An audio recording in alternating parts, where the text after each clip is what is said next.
not doing that at this point in time. So you'll have a choice to make. All right, take Mr. Steele into custody, please.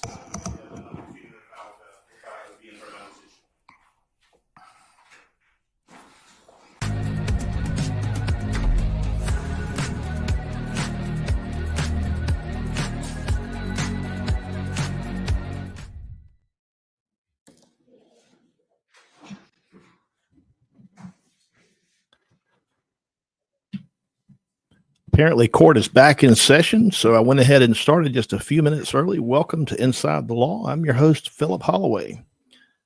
Let's just take a minute and dip in here and see exactly what's going on. All right, so jury.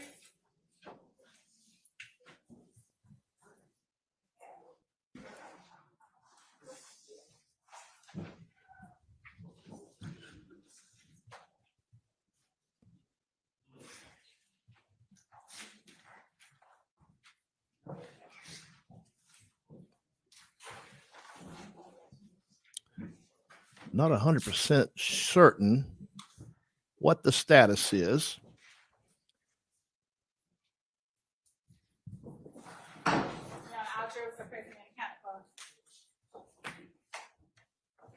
All right, ladies and gentlemen, please be seated.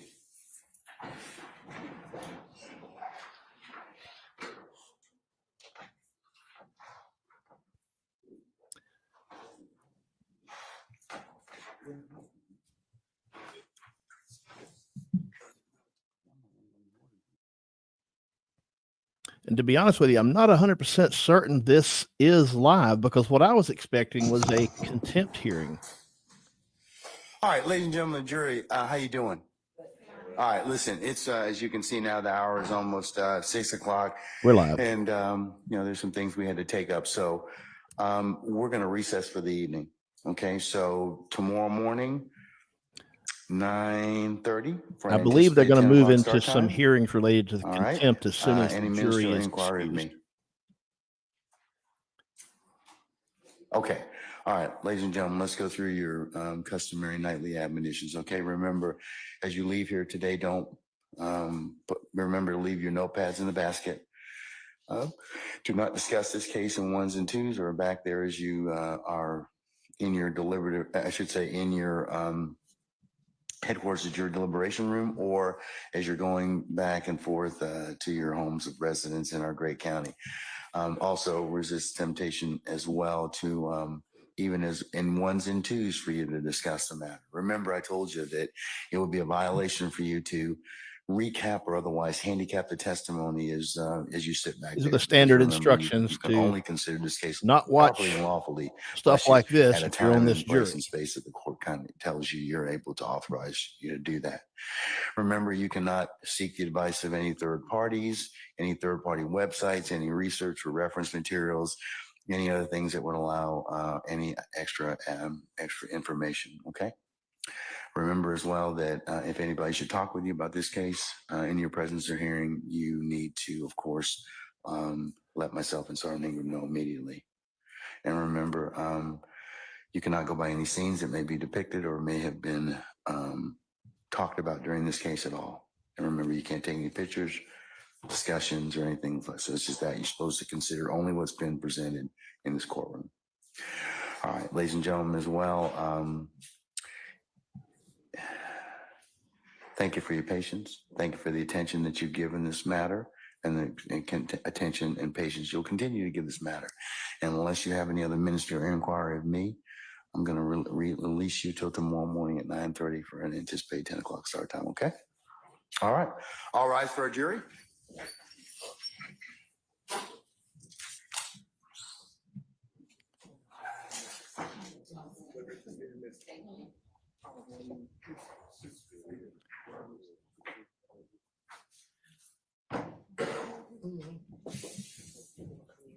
Got a lot to get into, but we got to watch this first.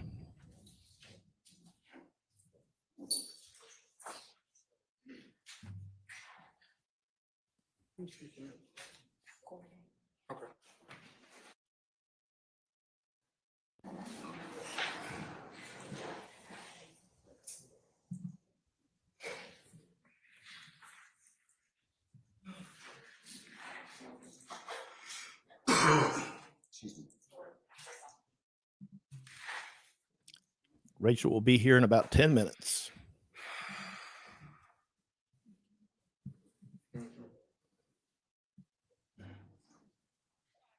All right. Mr. Copeland. Sir, over here. Over here. Say hi too. The state has filed an order or request asking that you be relieved of your custodial portion of this particular contempt on the condition that you just continue to come back and give your testimony, okay? So I will release you from the custodial portion as long as you come back tomorrow morning. Fair enough? If you're not willing to do that, I'm gonna leave you where you are.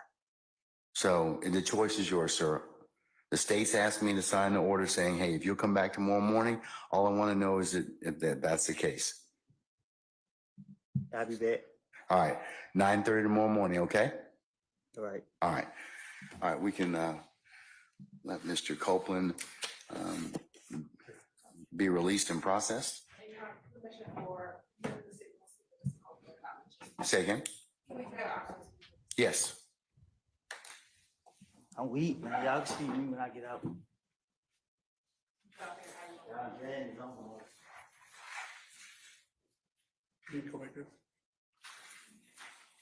Right.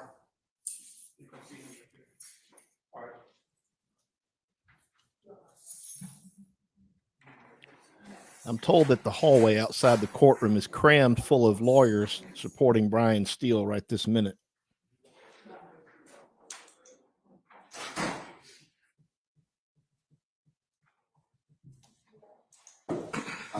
That order, I'll go ahead and sign it, and I'll also make a copy of it as the next court's exhibit in order, and we'll e-file it this evening, okay? All right.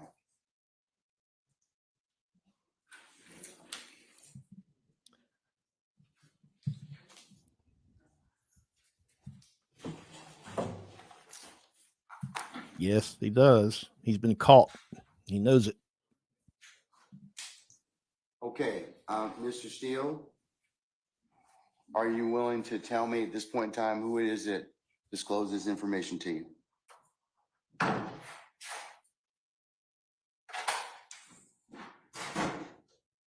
Unbeknownst to me, Gactyl is here, but they're not being allowed into your courtroom. I presume they're outside.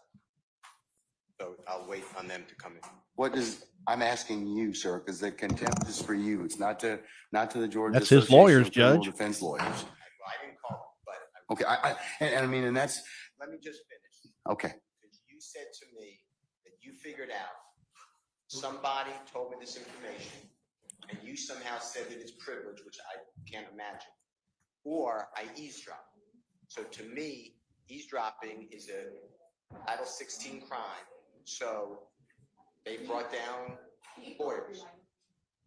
So they brought down lawyers. The lawyers are not allowed into your courtroom. It's not on. No, we just, Or they're not in your courtroom. we just don't have any space, Mr. They're his Steele. lawyers. And plus, they're welcome to go to 8H. I mean, I told Sergeant Ingram that we can let in as many as we possibly can, that we'll fill up our benches at this point in time, that won't violate our security protocols, but that 8H is available. And they're 8H then has to have a right to counsel because they're here, and I'm not going to. Do you have an attorney that's here for you, sir? Sure. Ashley Merchant is here. She's the president. Okay, all right. Well, we'll let Ms. Criminal Merchant in. defense. That's fine. Ashley Merchant. Yeah, Ashley Merchant. Ashley Merchant, yes. Brian, Ashley Merchant is present. All right. Ms. Merchant, good to see you as usual. I have told your client, you represent Mr. Steele, is that correct? Yes. For the purposes of the contempt, I've entered the order. I've entered the contempt already. I'm entering the order. I'm about to enter the order. I've held him in contempt earlier from today's proceeding by him not telling me who it is he got this information from. I'm not asking him for any of the sum and substance of the communication. He's been disclosing that, however, and that's why I kind of want to know who told him that. So if he tells me who it is that disclosed that to him, he will be able to purge himself of that contempt, and he's done. That's the only thing I'm asking for at this point in time. If not, then as you well know, as a criminal contempt, there's no superseded bond, there's no appeal. Not true. And I'm going to put him in custody for this evening. And if he wishes to, which he can still purge if tonight Keith Adams emails me or you email me and tell me, well, it was X. So I'm going to give him as much flexibility to purge himself of this contempt. Only thing I want is, because of the way this information was disclosed, it is troubling to the court, and it's very, since it was a ex parte communication. We won't get into the merits of everything else that Mr. Steele has proffered and everything else, but that's the only thing I'm trying to do at this point in time. So I've asked your client for the last time if he would tell me who it is that disclosed that information. Judge, can you come up to the microphone? Sorry. Please. Where would you like this? Microphone, it'll pick up, madam. Thank you so much. Just for the record, Ashley. Which one? It'll turn green. Yeah, it'll turn green. Yes, ma'am. Is it on now? Yes. Okay, great. Thank you.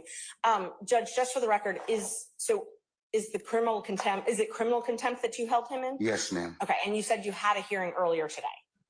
With criminal contempt, I told him what the contempt was, and that was he refused to tell, order of the court. If counsel, as you know, if the court orders you to do something and you don't, that's criminal contempt. Nope. So I've asked him several times, please just tell me who it is that told you. I didn't ask or inquire about anything that was said. I just want to know who it was. Okay. Because he's got too much detail of this particular alleged conversation for the court to be concerned about it. So. And Judge, since it is a criminal contempt, he is entitled to due process. He's entitled to a hearing, entitled to an actual show cause, entitled to the allegations actually written, entitled to a witness list. We're entitled to present our own witness list. And Well, no, notice of that. criminal contempt is different. It is on the spot. Nope, So that's summary he's contempt. gotten the due process he's going to get. That's on the spot. I told him. Plus, he's had all day to tell me who it is that is it. So a little different, Ms. Merchant. I won't disagree with you, but Well, and okay. Judge, just for the record, it's that's direct. So what you're holding him in is in direct criminal contempt. yes. The issue with the direct criminal contempt is whether or not to actually hold a hearing now, whether or not it needs to be held immediately. And the problem is, if you hold him in direct criminal contempt, as you're saying that you did, you are a witness to that proceeding. And so it has to be referred to another judge. Doesn't require recusal. You actually have to sua sponte send it to another judge because you're a witness to the proceeding. Show me the case law that says that, Ms. Yes, Merchant. it is 'cause Henry McClarty. It's 152 Georgia App 399. And it says that is one of the cases. Also, two other cases, Henry Adams, 215 Georgia App 372. Well, 1 second. Give me the name of the first case again. Henry what? Do you want just the number, Judge? Yeah, I would. Thank you. 215 215 Georgia App Georgia Ave. 372. Okay. Also 215 Georgia App 349. Okay. That's Adams and Hasty. All right, let me check what it is.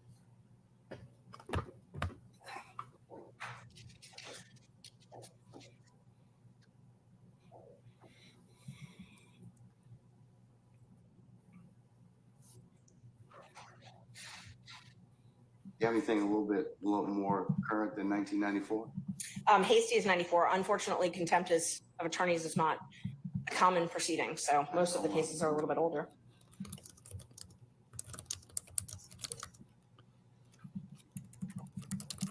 But I do have other.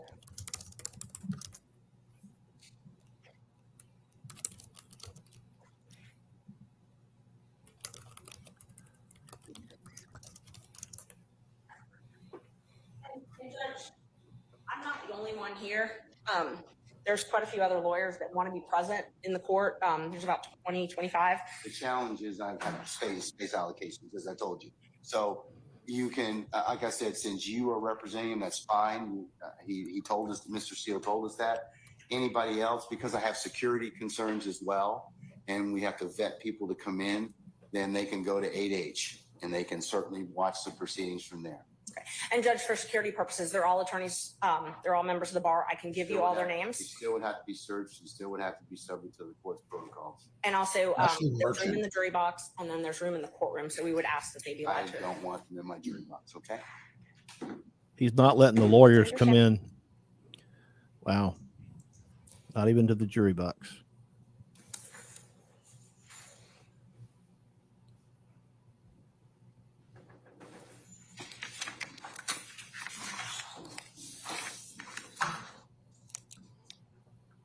May one additional attorney come in, then Alex Susser. And we're here on behalf of Gactel for our strike force. He is the chair of the strike force. I'm the president of the Georgia Association of Criminal Defense Lawyers and also a member of the strike force. So can he come in as another attorney co-counsel? Yeah, I certainly may, sure. Great. Alex Susser. Alex Susser. Thank you, Judge. While we're waiting on Alice, everybody say good evening to George. How are you, buddy? It has I'm okay. I'm just sort of marveling at where we are with this now. Okay. Like, that's And that's Ashley Merchant. Who's the guy that just is that? And I think Stand by. the judge- I'll the tell you in judge just a went second. ahead and did some other things that caused there to be that issue presented. So Just for context, Ashley Merchant is representing one of the Trump defendants and is the attorney who's Yes. broadly recognized And there's as several being others when you're responsible ready. for the filing that led to the revelation of Fonnie Willis having had a romantic relationship with the special prosecutor on the Trump case. She's the president of the Georgia Association of Criminal Defense Lawyers. This other attorney is head of the what's called she just referred to it as the strike force Right. that is in place for situations just like this. Rarely used, but comes in handy if you need it.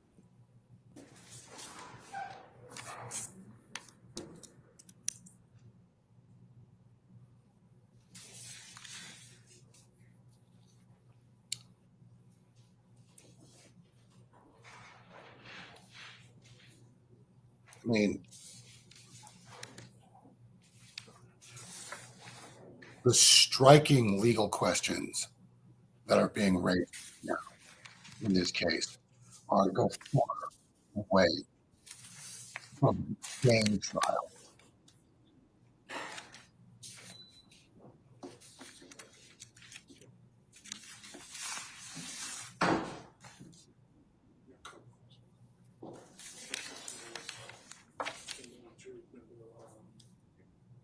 Yes. It may be one I have too.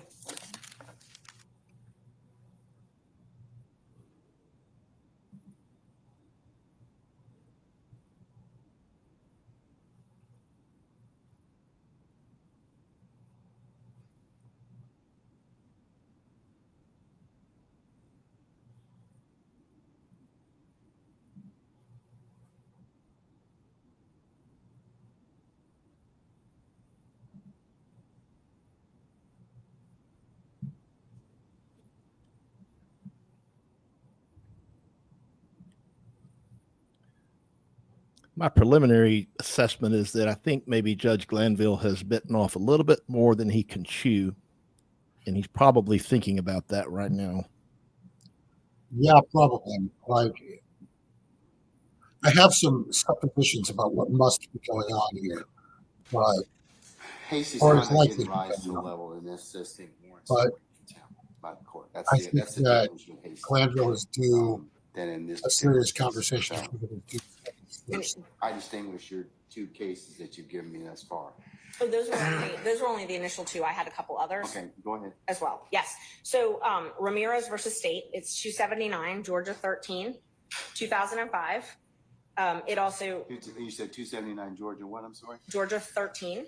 Georgia 13? It's a 2005 case. All right. And it defines direct contempt and explains that it must actually interfere with the proceedings to be direct. Which, there's also a couple other cases on that.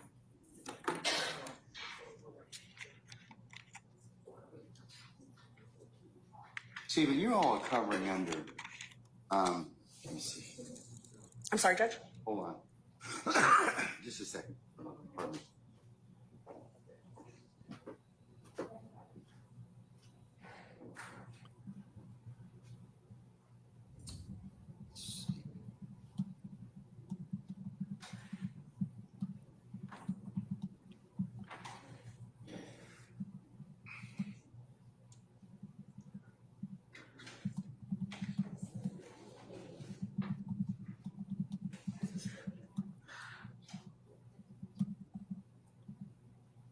We'll be in recess 10 minutes. I'm gonna take the fifth. We'll be in recess 10 minutes.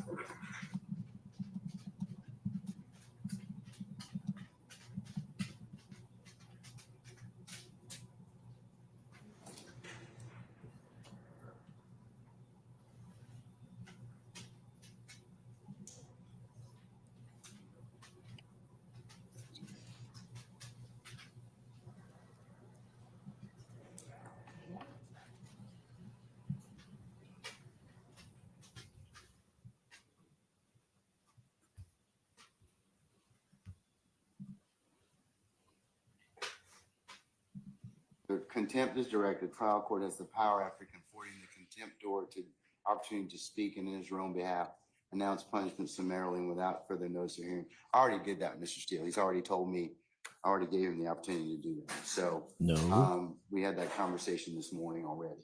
So And Judge, so there's a couple different issues. First, the question is whether or not you need to have that hearing now. I know you're saying that you had the hearing earlier, but regardless, he was entitled to have an attorney at that point and he didn't have one. So the question is initially whether or not you even need to hear this now. And some of the cases I've cited, along with some others, say that a summary proceeding is not necessary in a case like this. And the best evidence of that is the trial has continued. It has not stopped this trial. So for you to hold a summary hearing of direct contempt, the court has to be able to state how this interferes with your ability to administer justice in this case. I can tell you because it is a violation of the sacrosanct nature of the court's ability to hold ex parte conversations without those being broadcast to other people. And as to how that information was disclosed, that's a real problem. That's why it's such an issue for the court at this point in time. Judge, and Mr. Steele has a right to make a motion like this. If there were ex parte, He does. I'm not saying anything, but but he's kind of put himself in the particular position he's in. No, Judge, I don't agree. I believe that I'm gonna disagree with you. Okay. I believe that the court has put him in that position. No. He cannot be held in the law states, McClarity, which I cited to you earlier. And it's true that direct summary contempt, which arises in the presence of the court, intends to scandalize it and or hinder or obstruct the orderly process of the administration of justice. The preservation of order and decorum of the court is exempt from due process requirements of notice and hearing. That's even Moody. It goes back to 1974. So I believe that Mr. Steele's, he can file whatever motions, but his particular actions in this case, I just want to know who told him this. That's all. I'm not asking him this to release or otherwise tell any conversations, but I just want him to tell me that. And Judge, so that's what you want, but that does not conflate to a contempt. Your desire for him to answer your question does not mean that you have the power to hold him in contempt. So you can come into court, Mr. Merton, and not answer a question of the court and not be Yes. held in contempt? If it's a question that the court is not permitted to ask, yes. Okay, well, this is a question the court's permitted to ask. And it's our position, if we had a hearing, we could explain to the court why he is not required. First of all, the court accused him of eavesdropping. That is a crime. He has a Fifth Amendment privilege against answering those questions. Rule 1.6 protects all confidential information that is gained not from your client, but in representation of your client. He has the ability to protect that information. But we don't even need to get there because he can't be held in contempt, and you can't threaten him with contempt for presenting a motion in good faith. He presented a motion in good faith that he believed there were ex parte communications. You are a witness to that because it's my understanding that you were part of those ex parte communications. They can't be ex parte if you weren't part of them by nature. Okay. Well, You have to be involved. Therefore, you have to be a witness. So you are a witness. You cannot also but you got the summarily hold him in information. contempt. But here's the thing. You got the information allegedly from an improper methodology. I'm not saying that he eavesdropped. Okay.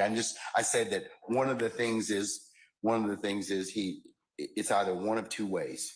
He either eavesdropped, which I don't believe he did at all. I don't believe that for a minute, but I do believe that somebody did tell him what was the sum and substance of the court's conversations. And that would not be permissible. And take it up with Judge, them. let's just back up for a second. He makes a motion because he has reason to believe that there were ex parte communications made. The court has a duty, if there are ex parte communications made, to alert counsel. He shouldn't have had to learn it from wherever he learned I it. think that he caused that particular circumstance. I think that he had a conversation with somebody and he got some information that he shouldn't have had to begin with. So, Ms. Merchant, I'm of the opinion I'm going to stand on my ruling at this point in time. I'm going to hold him in contempt. So at this point in time, is there anything else you want to tell me? I'm losing my Yes, mind Judge, over here. there's quite a few other things. So first of all, we would ask for you to be recused from this case because you are a witness necessarily. It cannot be an ex parte proceeding without you being a witness to this. So you are a witness to this proceeding. Therefore, yes, to the contempt. To the contempt. You are a witness to the contempt. So you have now, and if it's criminal, which is what you're saying it is, Mr. Steele is entitled to all the same due process rights that Mr. Williams and every other defendant in this courtroom is entitled to. He's entitled to those. One of those is to have a fair and neutral judge decide his case. One of those is to have a judge who is not also a witness in the proceeding deciding whether or not he's in contempt. This needs to be heard by a different judge.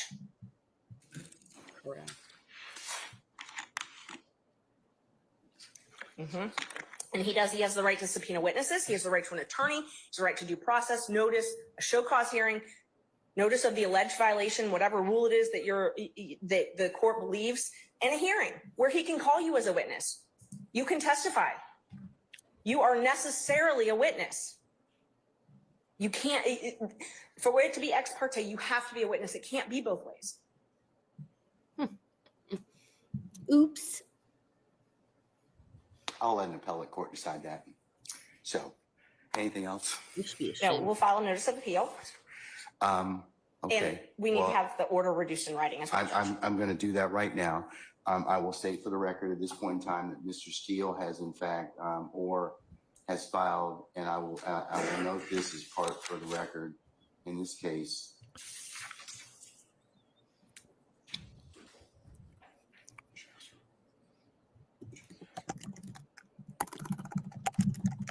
He's filed a motion to set aside the contempt.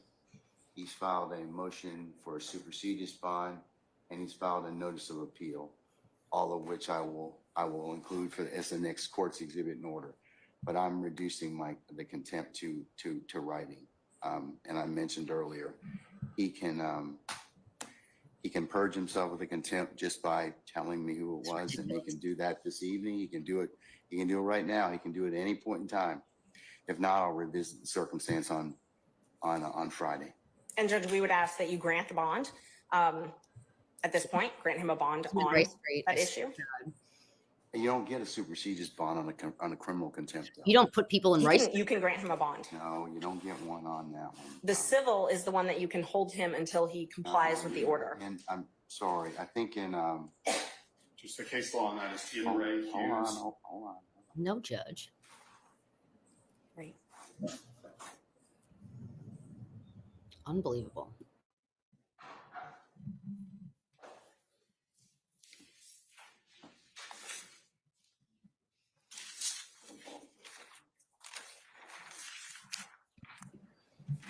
Meanwhile, the state's just sitting there. The superseded bond requirement does not apply in the contempt in the presence of the court during the progress of a proceeding, OCGA 5-6-13 Bravo. He's lost his mind. So you don't get a supersedious on that, on a criminal contempt, I can't. respectfully. So Judge, just to clarify, it's your ruling that this is a criminal contempt that Mr. Steele has committed, not a civil indirect contempt. That's correct. The judge, that's the reason I'm asking is because the N. Ray Hughes case, which is a 2009 Court of Appeals case, 268, Georgia Appeals 66, lays out the distinction, as does the Ramirez case. There's a case that in fact is, I do you one better, sir. In fact, there is a recent pronouncement out of our appellate courts. Which is, I think I'm addressing a slightly different point of It law. is, hold on. Give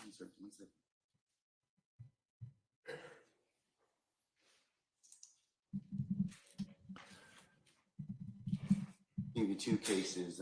One is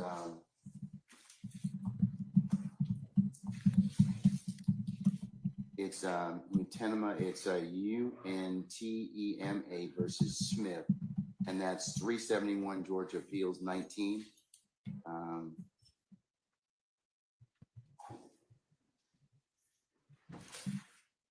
Which was decided March the 12th of this year. It covers the differences between the types of contempt. And then there's another case that I'd invite your attention to, and that is Henry Syverson. It's SYVERTSON, and that is 368 Georgia Appeals, Georgia App, I should say 865. And that was decided July 31st of last year. And Judge, I'd just like to point two things out. The statute that you were citing about the supersedious, it only says it's not mandatory. You still have discretion to grant him a supersedious bond. The other, I'm not going to grant a supersedious. and so you definitely have the discretion to grant him a supersedious bond. The other issue is if it is a criminal contempt and you are finding him guilty of criminal contempt, then we have to have a sentence imposed. Now, civil is where you get to hold him until he complies. No, criminal is where you get to impose a sentence, maximum 20 days and $1,000 fine.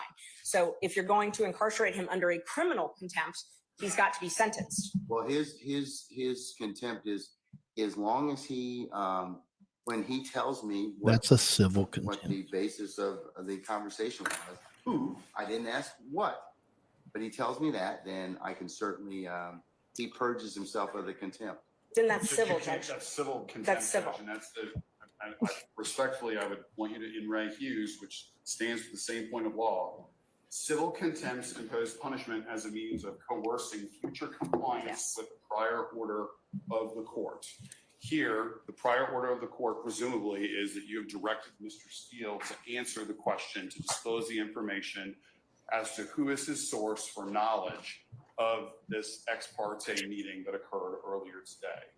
Criminal contempt imposes unconditional punishment to punish the act which has occurred in the past and cannot be purged. It is not capable of being purged, in which case what Ms. Merchant said applies, which is that there is a 20-day maximum sentence and $1,000 fine. It is, for all intents and purposes, a misdemeanor offense, Judge, which is why the enhanced due process protections apply to that.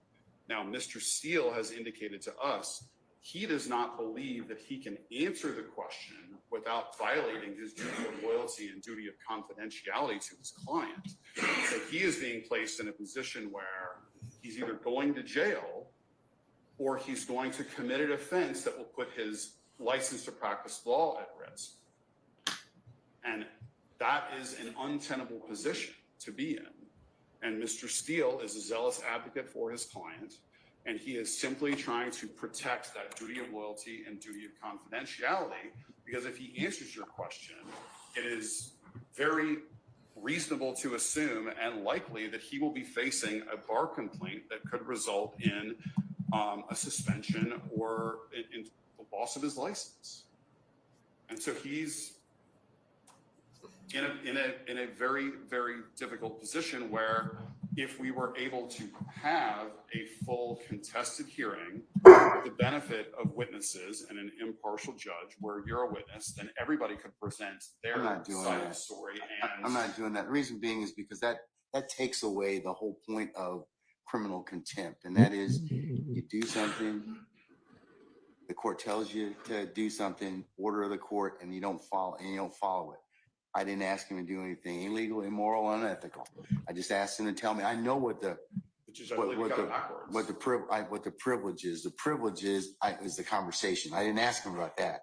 I wanted to ask him about who the person, okay, I'm sorry. Sorry, Mr. Steele has indicated to us that he does not believe he can answer that question without also violating the privilege. Okay. And Judge, that's why we're trying to figure out if it's criminal versus civil. So the issue is you're picking and choosing. You're saying, well, you get the bad side of criminal and no bond, but I really am actually trying to punish you civilly, which is when you hold someone until they comply. Okay, let me think about it just a second, okay?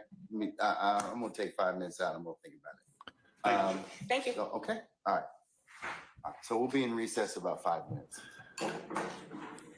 Bye, Judge. All right, everyone. While we're in recess, let's take just a minute and let's go ahead and reset the show.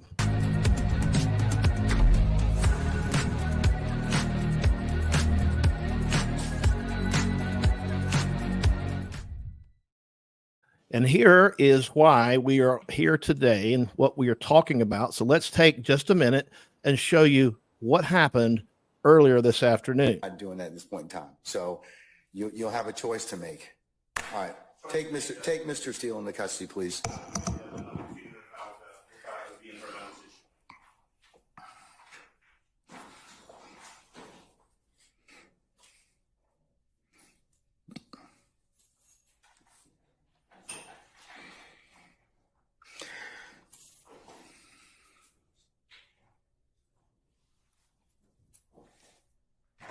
Your Honor, would the court afford me one moment to confer with counsel regarding the appropriate remedy in this type of situation? Okay. All right.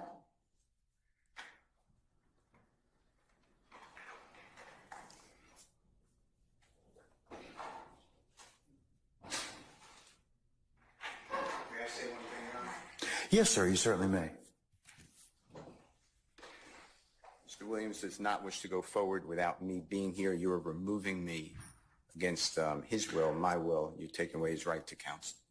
And you're conducting material parts of this trial without me present, and I can't learn about it by watching online. So for that reason, additionally, I asked for a mistrial. And I assume you deny, but I'd like you to deny our motions for mistrial. You denied the other people. I've denied your motion, but I'll certainly take that under advisement, sir.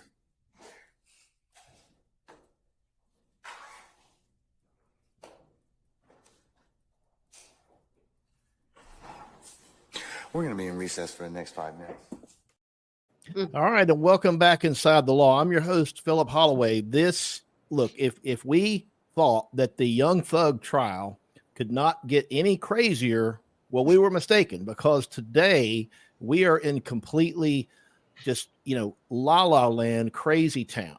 I welcome all 3,072 of you to the live stream. We're going to go back as soon as we see that Judge Glanville is back on the bench. His 5-minute breaks sometimes can turn into a little bit longer than that. We want to welcome back again, of course, Rachel Kaufman, who you all know. She was with us just yesterday talking about how crazy this trial was getting, but little did we know we'd be back here today. Welcome, Rachel. And of course, new to Inside the Law, whose microphone is still muted, but if he'll unmute it, I want you to say welcome to George Chidi, who's with Rolling Stone, The Guardian, and the Atlanta Objective. Welcome, George. How are you, buddy? I'm good. Glad to be here, and we need to have this conversation. Yeah, we sure do, and we're gonna keep you here as long as you're willing to stay, and we're gonna go back to join the judge if he comes back on the bench. But you saw my little 1.5 minute little clip there of Attorney Brian Steele being taken into custody, held in contempt of court for not answering Judge Glanville's question. And I know that you have been covering this very closely as a journalist. And so I appreciate you being here, because I wanted to see if you could just kind of set the scene for us and sort of back up and tell us what exactly we saw and what happened today in court. So I actually want to start with Friday a little bit. Please. We've got some context. There is a witness. His name is Kenneth Copeland. He goes by the street name Lil Woody, and he is absolutely at the center of the YSL prosecution and the Young Thug case.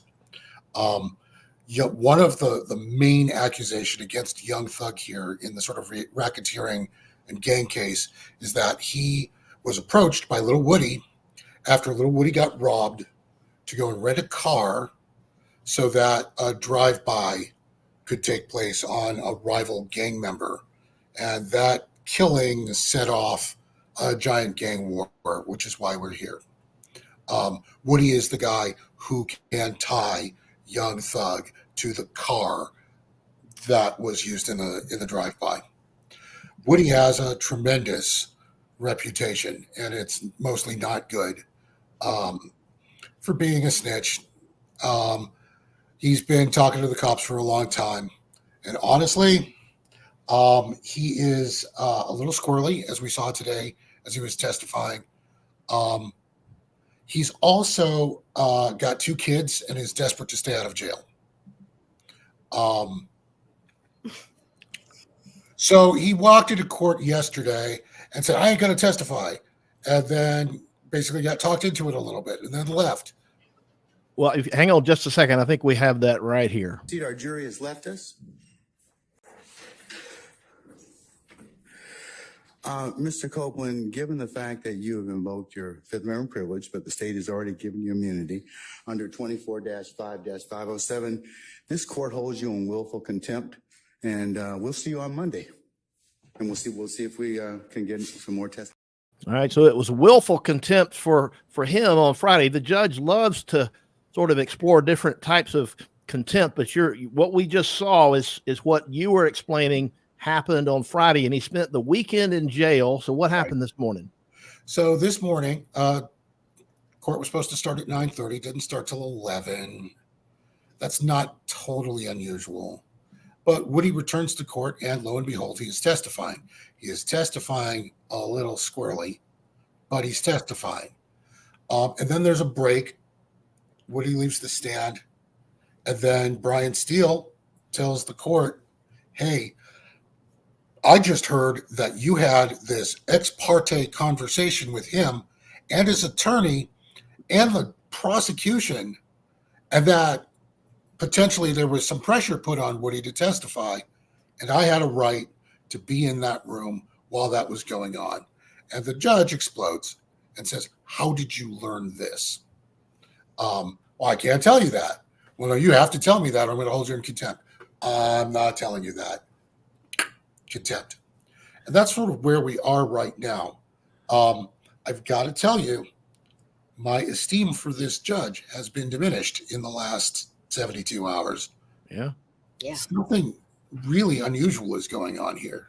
Well, I've got, if we have time, I'm still watching to see if the judge is going to come back, but takes about 1 or 2 minutes here, maybe 2 minutes and some change. This is a part of the exchange that led up to Brian Steele being taken off to court, off to jail, or at least into the back for a moment. But before I do that, I want to explain to anybody who may not understand what ex parte means. It's Latin, and it basically means it's a one-sided conversation. Judges are not supposed to have conversations with just the prosecutor or just the defense lawyer. In other words, especially for substantive things like this, it's with a witness, that's already been. It's not proper, and that's what Brian Steele was objecting to. And he found out that this, instead of the court starting on time this morning, George, I guess correct me if I'm wrong, this conversation for maybe an hour or two apparently took place in the judge's office. Is that what happened? That is what Brian Steele is asserting. Okay, let's watch this. Purposes of record. While I'm going forward, what I was told was that Mr. Copeland said, And you haven't answered my question yet. I'm not How going did to you answer that question. You're not. No, I will not answer that question. Why will you not answer that question? Because I want to make sure that what I say is accurate, and I'm not trying to get anybody else. I'm asking you, how did you get this information? I'm not telling the court. What I'm saying is based upon information. Okay, well, listen, if you don't tell me how you got this information, then you and I are going to have some problems. We can have this. I have problems right now. Okay, I know. Look, I don't want to know about your problems. Okay, at this point in time, all I'm asking you at this point in time is, how did you come upon this information? Look, if the case gets reviewed, the record's going to be available for. All right, I'm gonna pause that. Rachel, tell us, as a lawyer, tell us what the phrase attorney work product means and why it's relevant here. Well, my dog wants to answer the question for me, but basically it's the idea that anything that you create, that you write down in relation to you preparing your case, any conversations that you have with, I guess, other attorneys, it's supposed to be attorney work product. It's the same reason that there's some things that we can't get from the prosecutors when they're preparing for trial. Like their own notes are really not discoverable. All right. So it's this information that Brian Steele gathered one way or another, and he was using it as the basis to lodge an objection or make a motion for mistrial for this, what he says is an improper. And I agree with him, for the record. I just want to say I agree that it was not proper, but we'll talk more about that. But this is what he's saying he learned in the course of working up his representation of his client. Let's finish this clip. For our appellate court and for whatever reason. But it's disturbing that how somehow you have surreptitiously gotten information in regards to the court's private ex parte conversation with a party. I mean, okay, so there's no such thing, Rachel and George, about a private ex parte conversation. In other words, look, if there are some very limited circumstances that allow for, ex parte conversations to take place if it pertains to scheduling and some other things that aren't relevant here. But the judge, if it leaked out that he was doing something improper, he's got nobody to blame but himself. Well, I'm glad it did. And that's the other part that really bothers me. It's like he's asking Brian Steele where he got the information. My next question would be, let's just say he tells him, what is he going to do to that person? The judge. So, yeah, his beef, George, I think shouldn't it, with the person who I guess told Brian? No, the beef should be with the fact that they did it in the first place and didn't allow any of the defendants to participate. So here's what I think is going on. It's the only explanation I can come up with that makes this not insane. Like, because we're on crazy pills right now, legally. The context here is that Woody is like the #1 assassination target in Atlanta and has been for about a year. Like, the gang that YSL was fighting wants him dead. YSL, if they think he's gonna talk and has information that will put Young Thug away, wants him dead. But he's been in hiding for the last 18 months. Like, and I have assumed this whole time that the FBI has had him in an abandoned missile silo in Montana somewhere. So the fact that he is physically present, and I need to tell you, because you can't tell while watching this stuff, like, while Woody was there, like, there was a flood of sheriff's deputies all over the courthouse, like, watching. Like, security got stepped up. So you're thinking, okay, so maybe the judge has some security concern, but here's the thing. Even if that's what the conversation was about. That doesn't mean, though, that the attorneys for the defendants don't have a right to be present when the judge is talking to this witness outside the presence of the jury. This is the kind of thing, it can be, there can be accommodations made, but there's nothing, as for reasons that we'll get into, assuming we've got time later, there's nothing in the canons of judicial conduct that I can find that say that is a legitimate basis for having an ex parte conversation. I agree with you. That's just how I read it. But I think that's what happened. Well, but if that's the thing, maybe the judge should just explain that, say, I'm sorry, and move on. But anyway, let's see what he says. I mean, a witness who was sworn in Friday.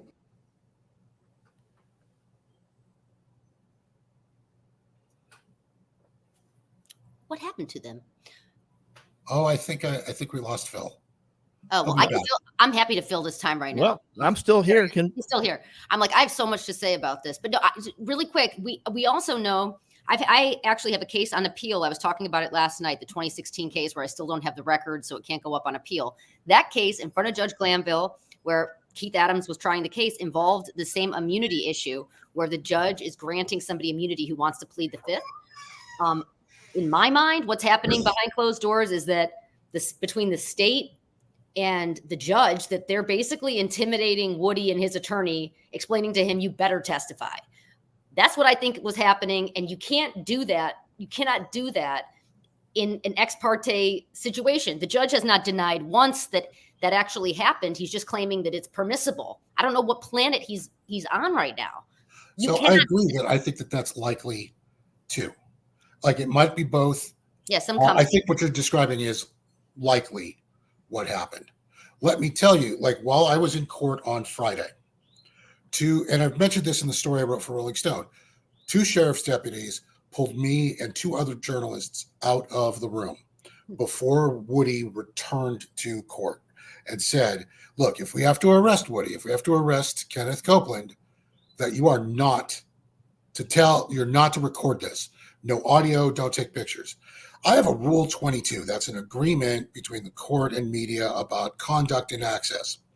And I had to retain counsel in order to get into that courtroom because they were blocking journalists from being in there, ostensibly on security grounds. So this contravened the Rule 22. I asked for an explanation. They really wouldn't give it to me, but they said they were acting on the instructions of the judge, and that if I needed that put into the record, that I could ask him to do that. And so I went to the staff attorney immediately after talking to the sheriff's deputies and said, put this on the record, please. It's like I blew $3,000 trying to get this Rule 22 sorted out. I want to be able to take a picture because that's what my Rule 22 says I can do. Staff attorney goes to the judge. Judge does not issue that order. 5 minutes later, Woody gets arrested for pleading the fifth on the stand, effectively. And Brian Steele says, look, that's grounds for a mistrial. You can't let a person you know is going to plead the fifth sit there and plead the fifth. It's prejudicial. The judge said they didn't know. And I'm looking at this like I knew, and that sheriff's deputy knew. And these defense attorneys are saying they heard that was likely to happen. You can't tell me that the judge that I just asked to put something on the rule didn't have a reasonable basis to believe that the prosecution knew, except no, they didn't know. Yeah, whatever the state wants, they play dumb every single time, and the state is allowed to do it. And that's the other thing. When there's an ex parte, I feel like it's partially the responsibility of the prosecutor in a situation where they're meeting with the witness and the judge. They have ethical duties as well to stop what's happening and say, listen, we should probably have the defense here if we're going to do this. And the judge is saying, yeah, well, it was recorded. It's like, well, when were you going to give it to us? And that's why I think it's a security thing. That's why I think it's a security thing. I think he thinks an appellate court's going to look at that and go, oh, you were trying to save this witness's life by breaking this rule, and that's going to be okay. Yeah. I think the judge wants this trial done however he can get it done so he can get it off his plate, and is just going to let an appellate court sort it out. Yeah. And it doesn't matter that he's done things that are almost instantaneously reversible on appeal. I mean, to demand that I tell you who gave me the information that you were part of an ex parte, little party in the back, that is not a basis for contempt. I'm so glad that Ashley Merchant showed up like a white knight. She's just flying in there to let him know. And the judge doesn't know whether it's civil or criminal contempt. He just wants to do the most. I want to say this definitely before we get back in there, to hold people in contempt and put them in the Fulton County jail. This is for not telling you what the judge claims that he already knows. He's like, I already know who told you. That is not a basis to keep somebody in the jail. And if Brian Steele has to go to the jail overnight for this, there's going to, I can't even tell you the amount of backlash that's going to happen for this judge. I've tried cases in front of him before. I've never seen him act like this. It's been, every day it's getting worse and worse. And meanwhile, Miss Love is talking about how, maybe we should have Brian Steele stay in the courtroom, what the appropriate consequences are. It's like, what are the consequences for you having an ex parte communication with the judge? Oh, right. Nothing. Well, am I back? Can you guys hear me now? Yes. Okay. So anyway, that was an excellent, I was listening to your conversation. That's great. That's great context. And so one of the questions that I had is, the judge, we covered this yesterday, Rachel. The judge was bent out of shape with mostly the defense lawyers, right? But because this guy took the stand and took the fifth, and like you guys were talking about, everybody knew that he was going to take the fifth. So why was his, I guess his ire not directed more at prosecutors, and why was it only directed at the defense lawyers? I'll never understand. I want to ask him myself. Today I even got mad enough again. I wanted to text him again and I didn't. And then I have Adrian's number in my phone too. And I was like, you know what? I'm going to get in trouble if I start misusing these numbers. But all these people have lost their minds. But she gets away with it. The state gets away with it every day because the judge seems to be completely fine with it. I think the judge thinks the guy is guilty and is just trying to get it done. Yeah, whatever it takes. And what's so funny too, George, because you weren't here yesterday, what bothers me is that, so this Kenneth Copeland character who's free and they're protecting him and they're having all these security guards trying to, make sure that his life is secure and protected so that he can be with his kids. He's no better than any single person who is a defendant in this case. And he's probably worse, not because he's a snitch, but because of the things that we know that he's done. And they're treating him like he's some kind of like fragile angel that needs to be like, held up and made sure that nothing happens to him. Meanwhile, the judge is going to throw Young Thug's lawyer in the jail. Yeah. Kenneth Copeland is a street monster. Like, just to understand, and I don't mean that in a pejorative sense, believe it or not. Yeah. I mean, he's been in a lot of gunfights. Like, the police have sort of described him like this sort of Punisher supervillain figure, shot at 100 times and missed, like cool under fire, professional, except he's a little scattered in my opinion. Well, let me show you guys. This was from the other day. This is this is the attorney, for Copeland, who had some problems with the prosecutor. Let's take a look. And for an assertion to be made that I or Mr. Copeland are somehow being influenced by somebody over here is absolutely ridiculous. I take great offense to it, and I can tell Ms. Love that I am going to the state bar to report her for contacting a witness that she knows to be represented by counsel. She and I have had conversations about Kenneth Copeland. All right, so that seemed to sort of address kind of the issue that you were talking about, George, where maybe they're saying that some of these defendants might want to do this witness some harm. But it seems like all the lawyers are talking about this, and I don't see any rational reason why the judge, if he's going to have this discussion with this witness, I mean, he's already been sworn in. Okay, the testimony is already underway. If he's going to have this conversation with this witness and with the prosecutor, you've got to include the defense attorneys. I don't see any way around that. I agree with you. Do you know who was filling in for John Melnick today? No, I don't. But I got to tell you, I would assume that the judge assumes that is the person who talked to Steele. And what's wrong with that? That's my There's nothing wrong. Well, and you can't swear that lawyer to. It's improper for the judge to swear swear that lawyer to secrecy anyway. But if the judge thinks that Woody's getting set up to get killed, the judge is going to want to know who talked to the defense. Like, that's a lot of assumptions. Isn't it though? Yeah. Like, it's the only, I'm reaching here. I don't mean to be like I'm a defending the judge. I'm just literally trying to work out, like, I don't presume anybody I'm looking at is, generally speaking, corrupt or incompetent or malicious. Like, what explanation fits the facts that we have? Sorry, George.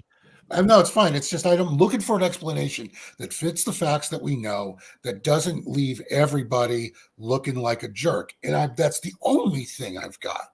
I don't know. I had a little technical issue on this, and I think it's been resolved. I want to try to finish up this just another minute or two. So let's see what the rest of this conversation was today. Sworn in Friday. The court's telling, this is what I was told. If this is not true, not true. This court handed Mr. Copeland. Tell me how you got the information. Listen, whatever you want to do. Tell me how you got the information, then we can go ahead and go forward. I'm not going to say that. What I'm going to say is this. I was told, and I hope this concerns the court. It concerns me that you have proprietary information. Why is it or proprietary? Information that you should not be having that was ex parte. Why? With a party. Why? State of Georgia. How about the witness?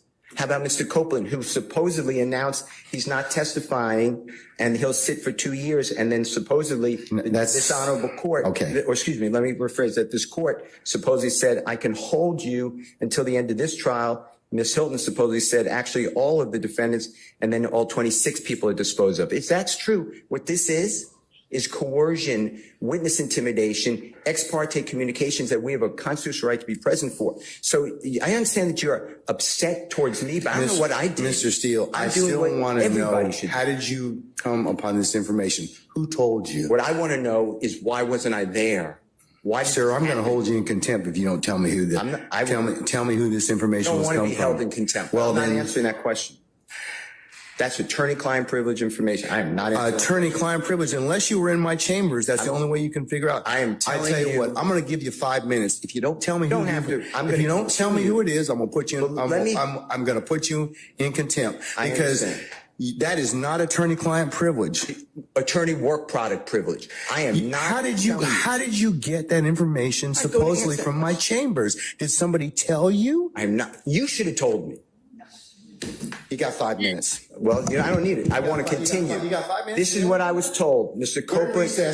Copeland made statements that he admitted to killing Donovan Thomas and was. Don't take my notes. No. Don't take my notes. Was he trying to take his notes from him? Like he was trying to shut him up. I guess so. And it's really offensive because we spend days in court on trial with these deputies. You become friends with them. And then just to think that all of a sudden the judge says something like, if you don't give me what I want in 5 minutes, and then you see the deputy who I'm sure every day has been quite nice to Brian Steele, kind of just become an agent of the judge and whatever the judge wants. Those are emotional decisions that this judge is making. This is not, these are not legal decisions. And it's going to be very interesting to see when he comes back on the stand. He doesn't strike me as somebody, and he's very confident he becomes more confident and doubles down on these rulings that he's making. I would like to see him back out of this one because it's very inappropriate. Well, he may. And I'm trying, if you can help me, Rachel, I'm trying to watch the listserv to kind of see what we can find out that's happening down there. But from all I can tell, the judge has not resumed this hearing. But it was obvious to me from the first portion of this contempt hearing that, the judge is confused or mistaken. He doesn't know the difference between civil contempt and criminal contempt. And civil contempt is the kind of contempt where they say that the person who's jailed literally holds the keys to the jail because they can purge themselves by doing what the court is telling them to do. That is civil contempt. Criminal contempt is different.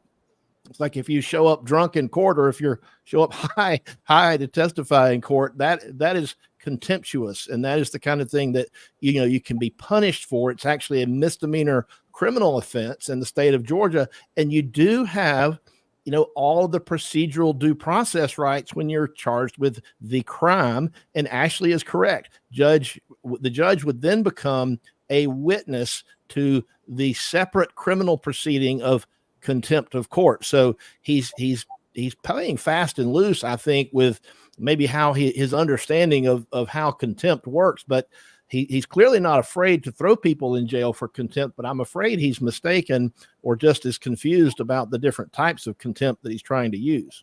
Meanwhile, we've seen Adrian, Miss Love. It's hard for me to call her Miss Love. Adrian acts so inappropriately in court. I've never seen him threaten her with contempt.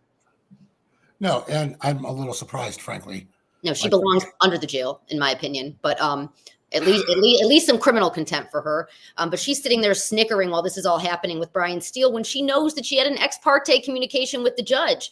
And apparently in the comments, I want to thank, I believe it was Rachel White, told us that it was an attorney named Kayla Bumpus, who I could tell you stories about her, but I won't. She was apparently standing in for John Melnick today. So when the judge was talking about as the person being the one that told that seemed that Kayla Bumpus seems to be the one that they're talking about. I also don't understand what is wrong with her letting defense counsel know that there was an ex parte communication. Is the judge going to hold her in contempt for that? Well, if the judge is mad, and he clearly is upset, you can see that from that clip. He's angry that what happened in chambers, he clearly didn't want that to get out. It got out.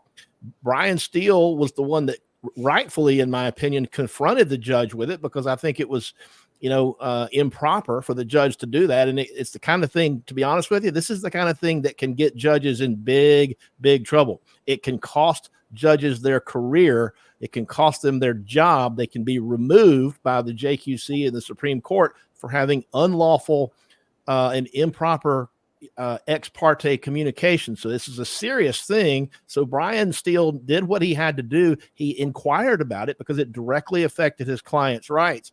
And the judge was seemingly oblivious to the fact that the issue was not how the information got out, but the issue was, why did this meeting take place in the first place? And secondly, once you find out that the meeting took place, what was said? Because if the judge is threatening this witness, saying, look, if you keep taking the fifth, I can leave you in jail for the rest of this trial, which could be years. That's what Brian is trying to understand, because if that's happened, then we've got a bigger problem. If this is if the case is that the judge realizes that he has committed a very serious error, as you say, but is also committed to finishing the trial without a mistrial, regardless of whether or not it should have a mistrial, then he's absolutely not going to recuse himself. Correct. Well, they call it the sunk cost fallacy, or like when you're concerned about, you've put all this effort into it, and then somehow you see maybe that it's all going to go down the drain. You might be more inclined to just plow forward, even when you legally should go ahead and grant the mistrial. It's Macbeth. It's like he's in the blood, stepped in so deep that ere he go further, returning would be as tedious as go o'er. Yeah, I mean, it's almost like he's I don't know, is he trying to save face? Is he just is he being stubborn? I mean, I think that there's an element of being a little bit stubborn here at this point. And I think that when you saw this exchange between Brian Steele, who, by the way, is one of the most well-regarded criminal lawyers in the state of Georgia, if not, the nation, when you saw this, they were going toe to toe, and Brian was, I think, out arguing the judge. He was making better logical points, but the judge just got irritated. He got angry, and he made an emotional decision, I think, to use his contempt power in what I think to be an improper way. So here we are, like this, if it was just this, it would be an anomaly. But I've been watching the trial fairly consistently since it started, since the first hearings were going on in 2022 after the arrest. Let me tell you, just so your readers understand why I'm sitting here. I started the Atlanta Objective in 2021, looking at the reasons why violent crime had increased in Atlanta so much. Like there was a 60% increase in homicides. Fonnie Willis said it was gangs. Like in her first couple of months, she held a press conference and said 80% of the increase in violence that we're looking at is related to gangs. And my reaction to that was, I don't believe you. Maybe it's true. I don't believe you. Let me look. And so I started looking through court documents and looking very closely at the indictment of the YFN folks. That's another street gang in Atlanta. It became evident to me that an arrest of Young Thug and the YFN gang was imminent. I said so before it happened. Then it happened. And then suddenly I'm on Vlad TV. My point here is that the district attorney's office has invested a lot of mojo into getting this conviction.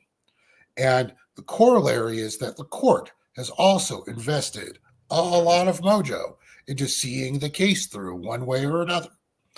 I strongly suspect that the district attorney has told this judge, if there's a mistrial, we're going to do it all over again. We're not going to try to do something else. We're going to try him again from the start.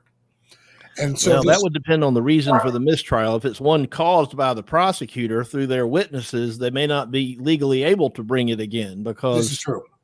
Jeopardy would have attached, and double jeopardy would prevent a retrial probably. So I heard this phrase once. It really relates to relationships. When you've been clinging to a mistake, it says don't cling to a mistake just because you spent a lot of time making it. I think that goes to relationships, but also to this case. It'd be really nice if people cut their losses instead of doubling down when they were wrong. Yeah. To think that they would try to retry this case, knowing the amount of resources it's taken and knowing that they've given time served deals to half of these guys that they're saying are so bad. You can't be that inconsistent. It's inconsistent, and it has not made Atlanta safer. Also, by them waiting so long to actually indict these cases, the YSL, the YFN, they let bodies drop. They did that. I don't disagree with you. And that's disgusting to me. The, That's not that. Fonnie Willis was the community prosecutor in 2015 when Donovan Thomas died. When Donovan Thomas, the main, like the first victim to be killed in the gang war, she was the community prosecutor that responded to like the Thomas family.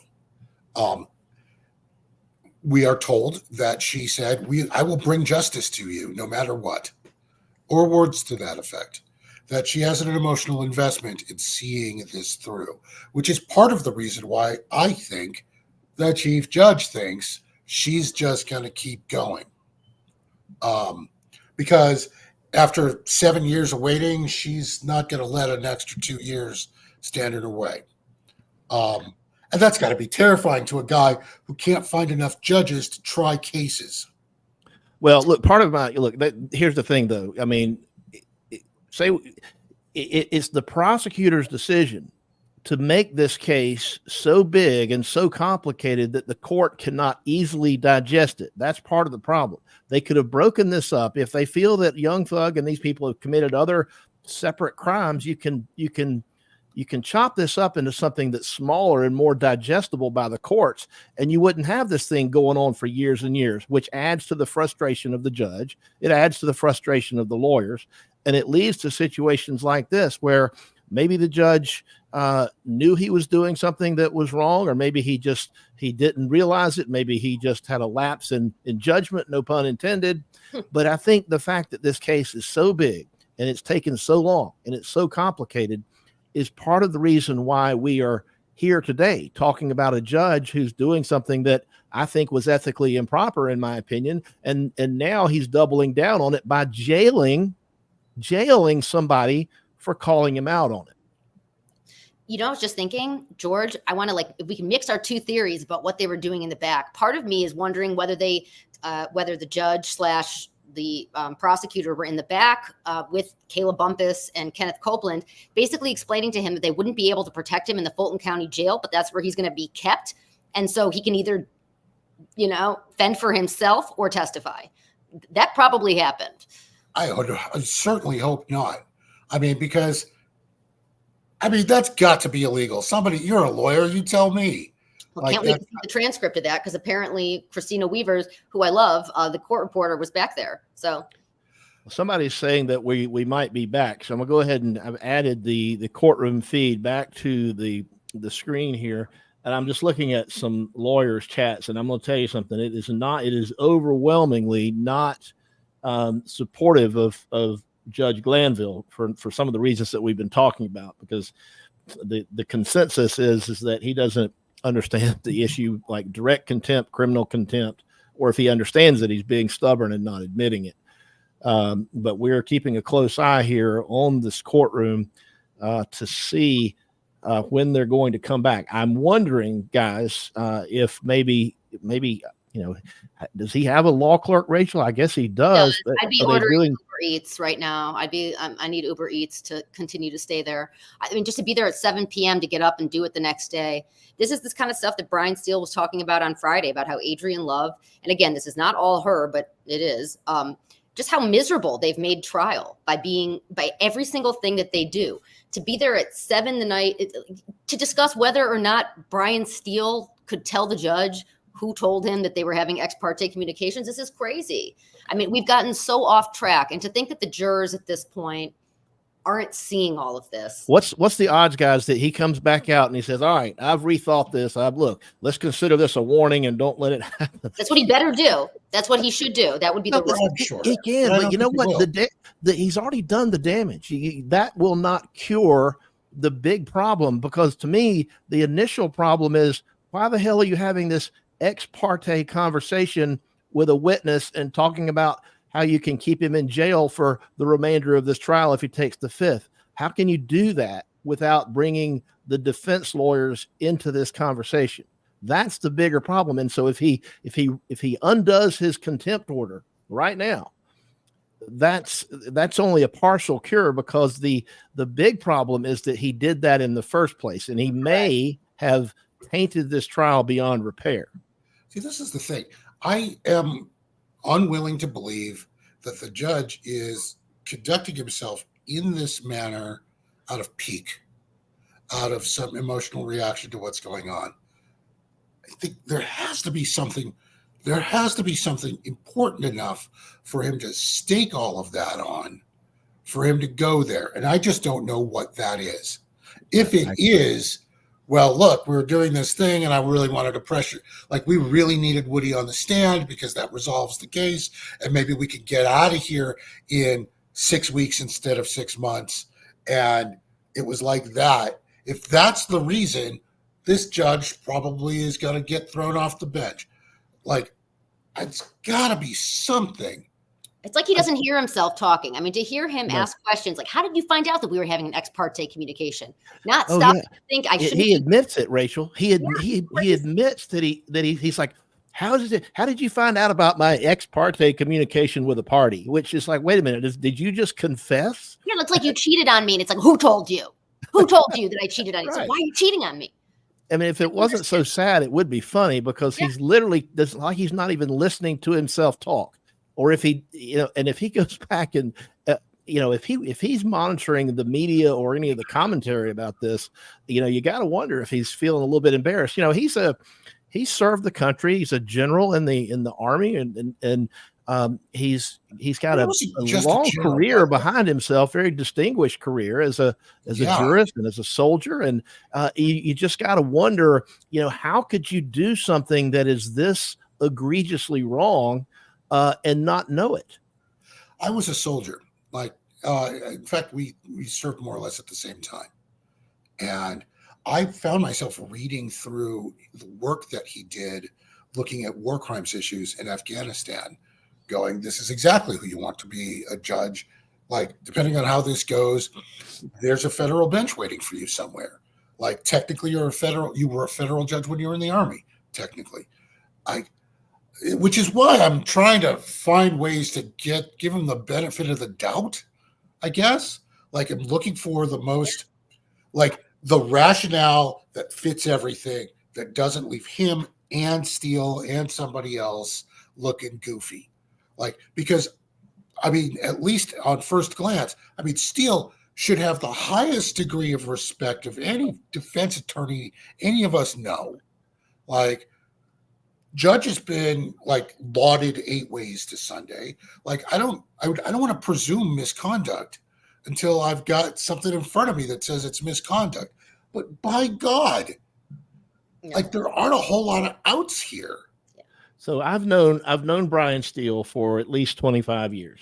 And every time he addresses any court, and he says this in this way he speaks, and he says it in writing, he always refers to the court as this honorable court. And I've never seen him. He took it back. I love watch it. Okay, well, all right, we'll check this out. Supposedly announced he's not testifying and he'll sit for 2 years, and then supposedly this honorable court, or excuse me, let me rephrase that. This court supposedly said, I can hold you until the end of this trial. Ms. Hilton supposedly said, actually, all of the defendants, and then all 26. Did you catch that? He said this honorable court, and then he said, let me correct that, and he said this court. Yeah, it's not acting honorably at all. And to me, I mean, every time I've heard Brian address a judge, he's always spoken that way. He said this honorable court, and he never says this court. So for as long as I've known him, to see that right there tells me that Brian is angry, but he's not, he may not be yelling and screaming, but if he's not using the phrase this honorable court, he's very upset. On Friday, I mean, he was apoplectic. Adrian Love basically said, hey, you sent us these files, and these files are poorly filed. Like, I don't like how the alignment looks on the file names. And so I think you tampered with them, and send it back to me again. And I lost, I'm looking at him as he's losing it in court. Like, what are you talking about? Like, these are, are you accusing me of? And I could feel him at that point. Well, as he's it just not- so happens, George, we've got that, and let's take a look. Judge Glanville, Sir. you allow another moment when Miss Love calls me that I did not do something. They have the exact image of what we got from the jail in Fayette County. That is it. And if I get another false allegation and you do nothing, I'm shocked. I'm appalled at you. I sit here day after day with this false allegation just machine. I gave the state everything. There's been no disconstruction. There's been no purpose. He calls Love a false allegation machine, That's all and she you did. can see he's really upset there. Yeah. I thought he was going to swear. Well, I thought there was an MF coming. Like, unlike Judge Glanville, who I can say historically has not been as outrageous and disrespectful as he's demonstrated that he can be during this trial. This is nothing new for Miss Love. I can promise you that. And I come on here to remind everybody of this constantly. This is her MO. The way that she makes defense attorneys hate their lives, hate their jobs. Everything about the way that she practices drives people crazy. I feel like since 2019, I've questioned whether I want to be a trial lawyer because of things that she's done in cases that I've had with her that didn't get any publicity. For the judge to allow her to continue doing what she does and to be yelling at the defense. I mean, I'm just praying. I'm praying that at the very least that the jury sees this, that they understand. When I tried to sit in like the middle row, kind of behind where the prosecutors are sitting, one of the prosecutors investigators told me I had to move to the left so I couldn't see the jury anymore. yeah.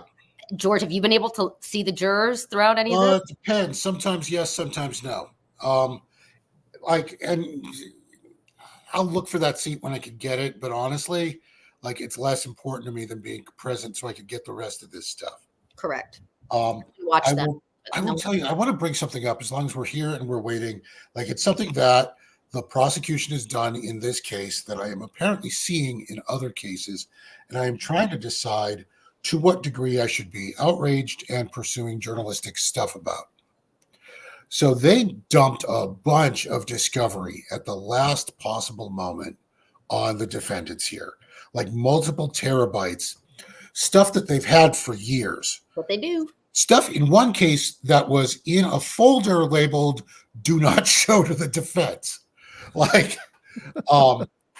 And I'm looking. Oh, wait a minute. You're not saying that the Fulton DA's office would hide something, would you? I mean, I'm saying that they're definitely playing games with discovery in this. I'll say it. What they'll do is they'll dump a bunch of discovery in files and they'll leave it to the defense to figure out what's in those files.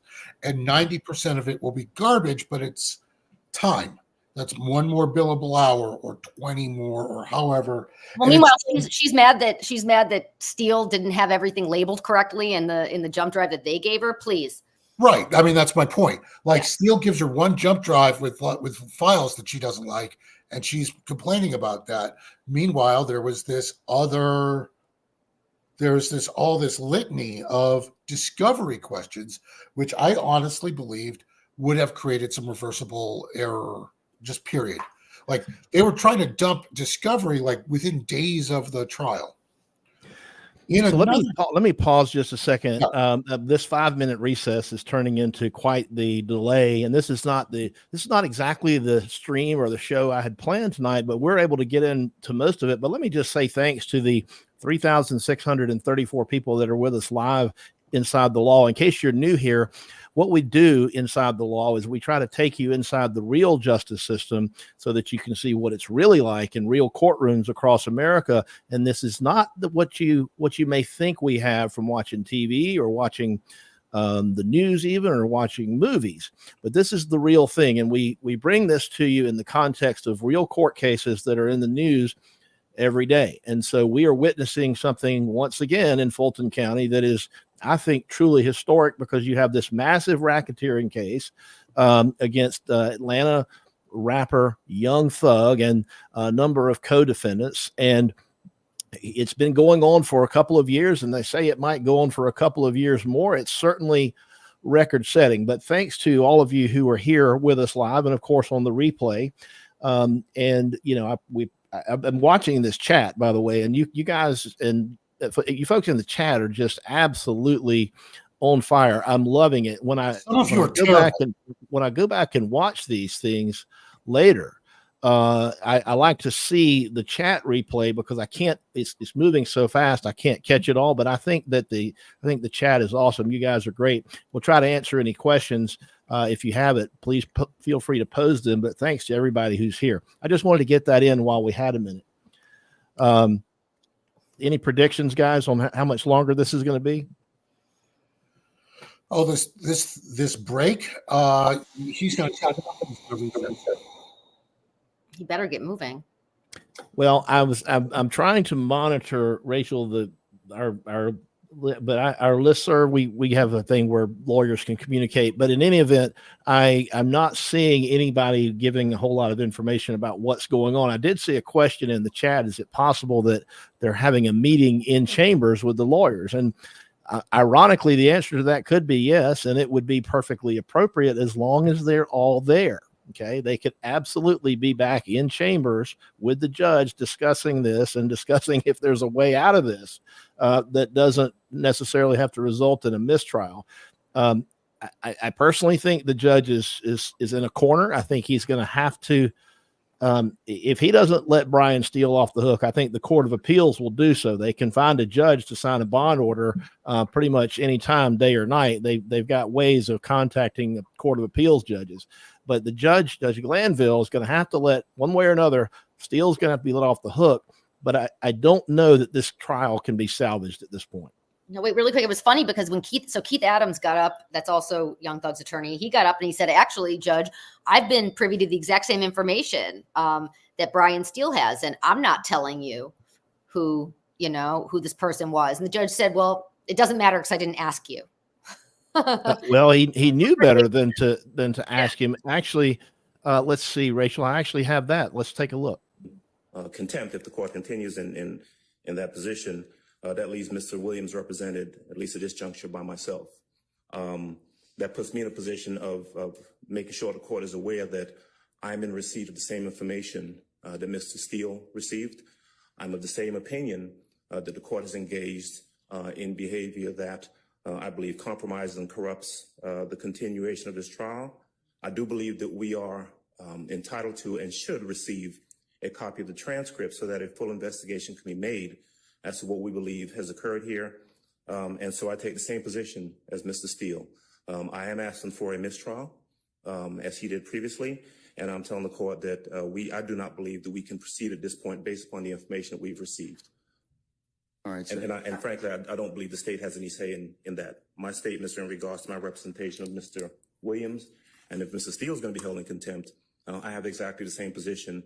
I also do not. Well, I asked him, so I didn't ask you. Yeah. So, but I'll leave it at that. Okay. And I think people don't understand that he was going to put Brian Steele, he was going to make him leave the courtroom and hold him in jail and try to continue this trial. And of course, okay, so Williams has the right to his attorney. He's got a right to have Brian's lead counsel.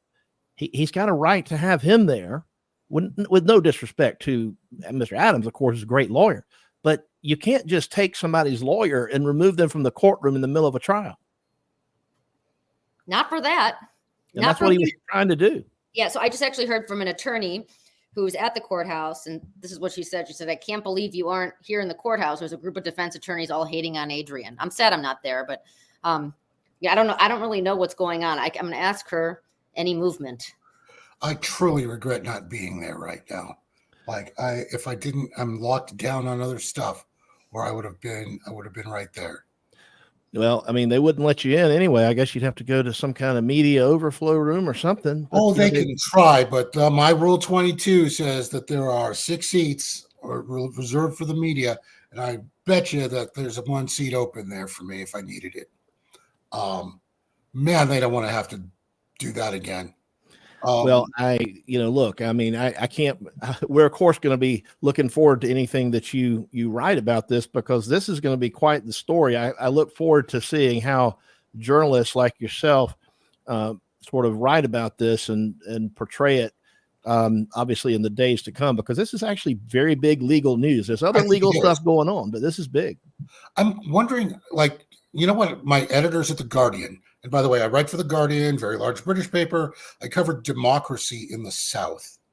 Like, this is something I do on the side for Rolling Stone. My editors at The Guardian want to know to what degree this is emblematic of what might be going on with the Trump case, whether or not there are any connections between this or implications for the Trump case. I would say that personally, I could tell you that I think that the attitude and strategy of the prosecution tracks. It's parallel. It's the same office doing the same shitty things. I think the judges are different, and I think that's the only difference. It also, I mean, look, I mean, Willis has an affinity for the racketeering statute. The first thing that as I recall that, she used it we had a big trial a number of years ago that you guys probably remember, involving the Atlanta public schools and the teachers that were accused of cheating on standardized tests. And they prosecuted a whole slew of those folks using the RICO statute. And this was before Willis was DA. She was an assistant DA at the time, but she's also used it in other cases. We've had some stuff here recently where she's using it in ways that, in my opinion, just a little bit silly, because you can take the smaller pieces of these alleged criminal conspiracies and break them up and make for much less challenging prosecutions for yourself. But she's been using this racketeering statute for a while. That was a mess too, though. People, that was not a success. The Atlanta public school trial was a mess, and it was a mess on appeal as well, figuring out who was going to actually go to jail, who wasn't going to go to jail. That was not a success. Well, Yeah. I think a lot of that, didn't some of that get reversed? I mean, and I don't know that anybody ever served any of their sentences, did they? Not that I know of. I believe my understanding is no. Maybe one person may have served. I think there was one person who spent some time in jail. Yeah, that's it. But again, how inconsistent is that? Yeah. I mean, think about how many I saw on Twitter today. There's an accountant, and I wish I could point you to it right now, but there's an accountant that showed up in my feed as CPA that says he was going to undertake to figure out how much money this Young Thug trial has cost the taxpayers of Fulton County. And at least to this point. And I don't know how you would go about doing that, but it's got to be in the multi-millions of dollars. I went through those numbers. Like, I have a podcast called King Slime that had looked at the run up to the trial and all of this. And at the end of the podcast, like, we made a thumbnail guess at it. Each of the sheriff's deputies is probably worth $250 a day, give or take. The attorneys are charging hundreds of dollars a day each. Account for a staff attorney, account for the transcriptionist, account for the judge's salary. And then there are the incidental costs. Because you have a judge that's tied down on this case, that judge can't hear any of the other cases that would otherwise be happening. So there's an opportunity cost for all of those. Then look at all of the other cases that all of the defense attorneys can't appear on because they've got to be in court on this case. So there's this whole glut of other criminal cases that don't get heard because you've got all of these lawyers tied down in this one. We were looking at about $10,000 a day for every day that court is going on. That's a very low estimate. That's a low estimate. Very nice to them, because also we're not even talking about how some of these people are being held in Cobb County. That's like, a hour-long drive every morning and every night just to move Jeffrey Young Thug back and forth. And he's still there, by the way, presumably. And someone just said there's 52 attorneys out in the hall. That's insane. I need somebody over there to take a picture of all of those attorneys in the hall. That is that's great a historical document, if you could get it. Okay, Yeah, I'm let's- sure that look, I don't think they're letting them in the courtroom with their phones. Maybe I may have Well, that that's wrong. just it. So But somebody out in the stand in the hallway, hall with sure. a cell phone and take a picture of 50 attorneys standing in the hall Yeah, waiting yeah, to hear that's what cool. happens. That is a great photograph. Somebody please get it. It's probably already on Twitter. If not, it will be very soon. But that's a very good point. It's truly historic. Thanks again. We got 3,600 people here just watching this live stream. So that tells you how interested people are in this particular issue. We've got so many other things going on that consume the news right now, with obviously with the Trump cases and now the Hunter Biden juries. I guess they're still out. I haven't been able to see if there's been a verdict or what's going on up there since we've been in here streaming, but we have a lot of other things. But people are really, really interested in this trial, and it's because they are seeing how the sausage is made. And it's like it's under a microscope, and they're seeing a lot of things that I think maybe they don't like. Yeah, that's the thing I'm coming away with here. I'm writing about, the only reason I'm still tracking this is because of the politics of it. There was if Fonnie Willis is making an assertion that gang activity was driving the increase in violence, and that attacking that gang activity is what drove down violence. And by the way, I think that's questionable. There's some evidence for it, but not a lot. Yeah. There's evidence against it. But if that's the case, then there's a political element to this. If she wants to prove that her approach as a political question works, that you should be funding the district attorney's office with anti-gang prosecution assets so that we can repeat this. Yeah, let's have those gang experts from APD. Let's have Tyrone Dennis, and what was the girl's name? Worthless. Pardon my language, or worthless. The woman that got up there as the gang expert. Do you remember her, George? I can't remember her name right now. From APD, I don't. I'm sorry. They were just incredibly embarrassing, and the fact that those are the gang experts. I would take exception to that. I actually think they were okay. I think they did the job that they were asked to do on the stand. Yeah, I guess. Yeah, I've dealt with them both before. I mean, it's just amazing what they're willing to look at in order. It's the whole confirmation bias. Somebody says we want to go after Young Thug, and they find evidence to support I it. understand. I understand what you're saying there. And that's what I find problematic, because Young Thug could have actually really helped curb violent crime in Atlanta if you. Well, so here's one interesting thing about this. So because she being Fannie Willis and I guess Love, they are using, at least in part, they're using lyrics to some of this rap music. They're using it as substantive evidence in the case, and in so doing, they've let's just say they've raised the ire, so to speak, of the recording industry here in Atlanta, which is big. It's very, very big, very so.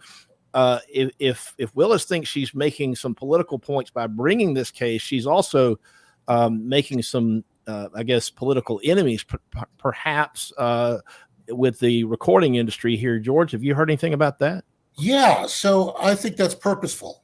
The one thing I will say is that, as I've been looking at sort of gang violence as a political question, there is a connection between gang activity or gang violence and the music industry. I know that's unpopular to hear, but the number of legitimate prosecutions for violent crime where the person happens to have a signed record contract is statistically. Oh, here we go, George. Here he comes back. He's back. I'll be quiet now. All right, thank you, madam. What could he possibly do?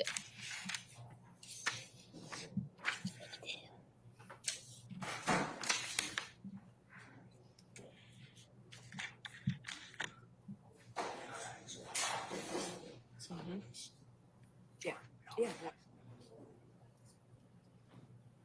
What now?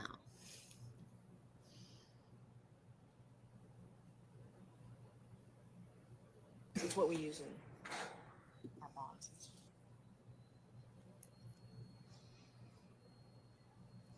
He's going to give in.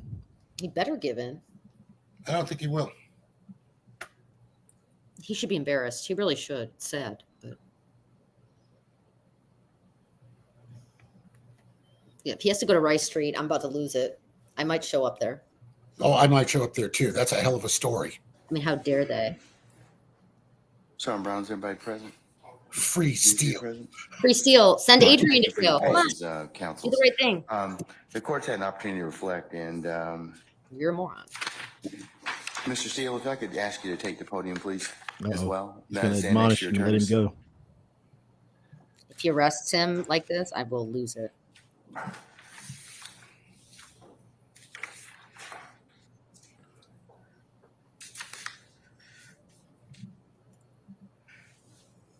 Okay, Ms. Merchant, Mr. Steele, and I apologize.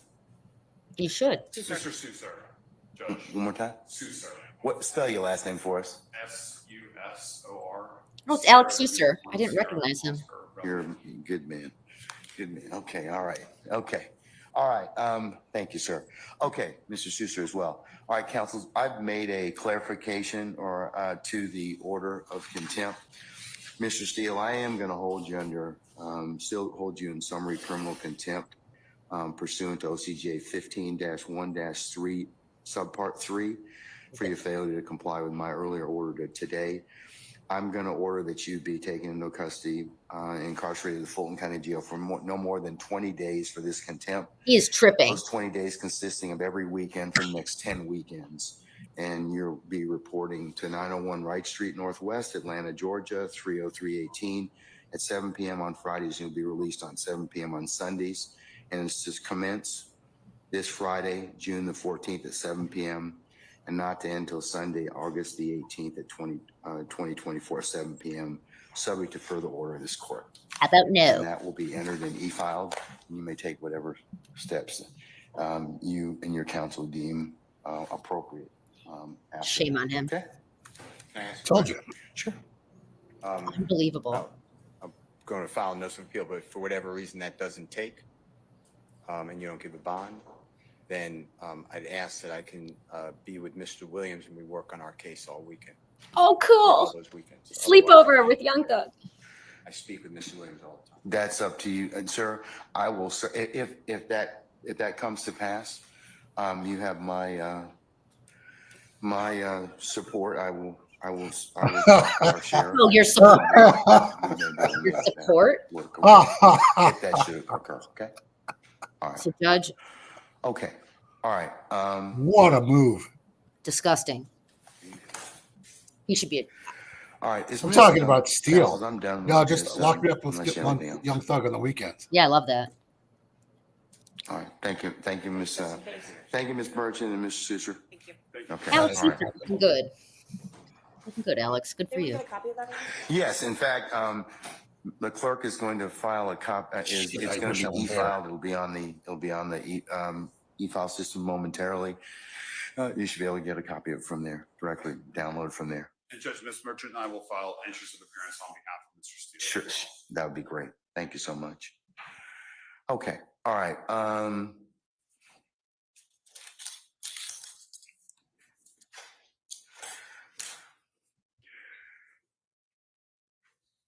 All right, State, is there anything else we need to, or any defendants, is there anything else we need to take up before tomorrow morning? Mr. Copeland is going to rejoin us tomorrow morning, so we'll continue with his testimony. Where's Ms. Bumpus? Your Honor, I have a matter. 1 second. Where's Ms. Bumpus? Your Honor, She hasn't been released yet. I'm not certain, and Ms. Hilton is attempting to determine her whereabouts. All right, if you could call her, Ms. Hilton. Thank you. All right, Mr. Sharp, sir? Your Honor, I have to prepare for my cross-examination of Kenneth Copeland over the next few evenings, and I would ask once again for the court to release the transcript of what Correct. occurred earlier today so that I may prepare my cross-examination. I'm not going to do that, sir. Not at this point in time, respectfully, okay? It's another mistrial issue. Your Honor, respectfully, and if it's not released by the time that we cross-examine Mr. Copeland, our defense will be hindered. Sure, that'll be an issue you can certainly raise then and that now, but I'll think about it. But at this point, I'm not inclined to release the transcript of the court's ex parte hearing because of the way it was the way it was disseminated. That's why I'm not inclined to do it. And I would also, I understand the court's ruling. I would also ask for the release of any audio tapes regarding that hearing as well. Well, the only audio tape that I know of is maintained by Miss Weaver, who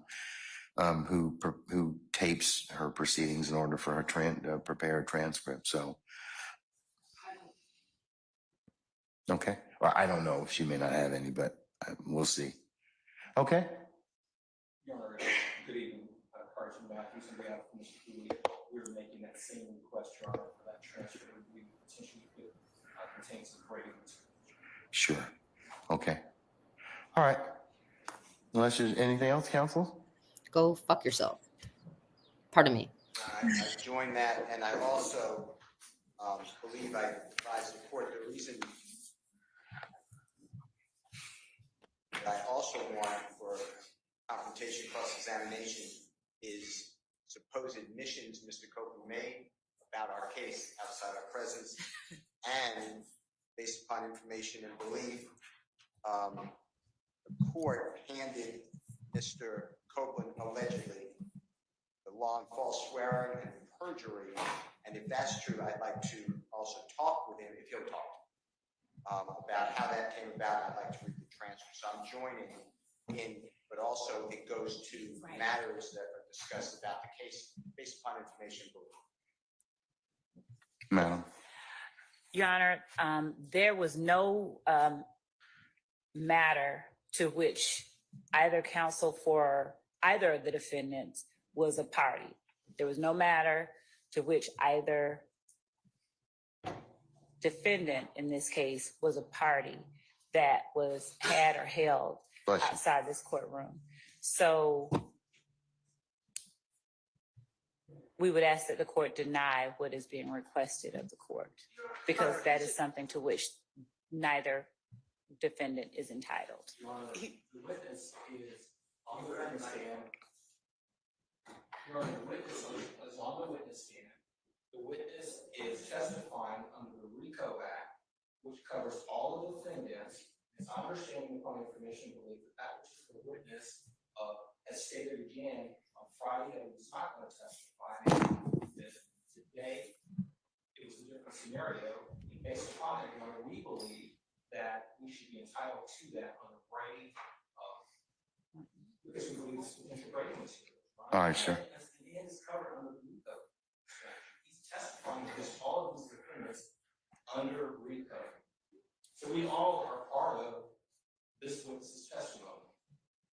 Your Honor, I would additionally point out that the question to which Mr. Copeland asserted a Fifth Amendment privilege was, how old are you? On Friday. Yes. Yeah. All right. I'm going to deny your motion, at this time, Mr. Matthews. Your Honor, I don't understand the state's argument that we are not a party. This gentleman was sworn in as a witness against all of our clients. He is sworn in as a witness specifically against Mr. Stillwell. Conversations with that gentleman were occurring apparently ex parte without our knowledge, without my client's presence. And I don't understand how the state with a straight face can possibly say we are not a party to matters concerning a witness sworn in trial to testify against our clients. We are certainly a party. Okay. And we were denied the right to be present. All right. Thank you, sir. I'm still going to deny it. All right. Anything else? We would ask for a copy of that transcript since it's remaining to be contempt. So we will be asking for that in the court order as soon as this court order, since that is. It's an ex parte matter, so you're not going to get it unless the appellate court wants to see it, if it's accepted. So, but I'm not going to give it to you at this point in time. I assume the Harvey rule applies. Yes, sir. All right. All right. See y'all tomorrow morning, okay? 9:30 for an anticipated 10 o'clock start time? Okay, we're recessed. I can't handle it. All right, guys. So look, so what we just saw was truly historic, and well, hang on a second. All right, yeah, what we've seen is just truly historic. Rachel, I think, are you maybe you muted by accident? Sorry. Yeah, no, I'm back. Yeah. I'm trying to keep myself. I I didn't know. mute myself earlier. Well, look, I did what I said. so there's a lot to break down there, and I want to get you guys' take on it. Let me give you mine first. So the judge changed his ruling in some significant ways. The maximum penalty that you can get for criminal contempt is 20 days. So he basically went ahead and he went without a trial. Okay, he went directly to sentencing, and he sentenced him to 20 days. He says he's going to have to serve it on the weekends while he's trying to conduct this trial. Clearly, there's some due process implications here for his client, but notwithstanding that, here's what's going to happen between now and the end of the week, or probably by tomorrow. The lawyers that you just saw representing Brian Steele, Alex and Ashley, somebody's going to get in touch with a judge on the Court of Appeals, and he's going to have a bond probably within 48 hours that the appeal will be accepted. That's my prediction. He's going to have it's either going to be a stay, or there's going to be some kind of bond that will prevent him from having to serve this sentence while this issue is on appeal. So that's one thing.